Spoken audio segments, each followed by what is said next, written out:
Building a cloud server can be a great way to increase the scalability and reliability of your business's IT infrastructure. With the right setup, you can create a secure, reliable, and cost-effective cloud server that can handle your business's needs.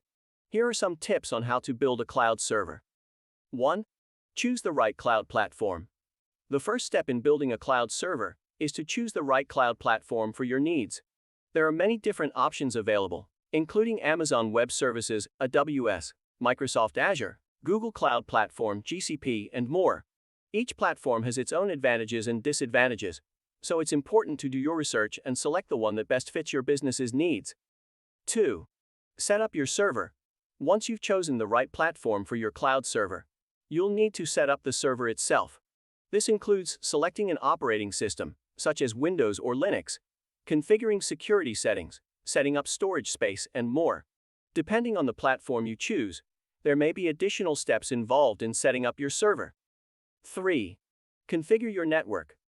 After setting up your server, you'll need to configure your network so that it can communicate with other devices on the internet.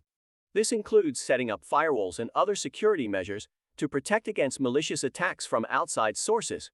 You may also need to configure DNS settings so that users can access your website or application from anywhere in the world. 4. Monitor performance. Once everything is set up and running smoothly, it's important to monitor performance regularly to ensure that everything is working as expected. This includes monitoring CPU usage, memory usage, disk space usage, network traffic patterns, and more. If any issues arise during this process, they should be addressed quickly before they become major problems down the line.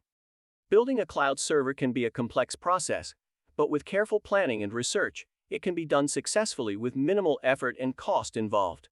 By following these steps, you should have no problem creating a secure and reliable cloud server for your business needs.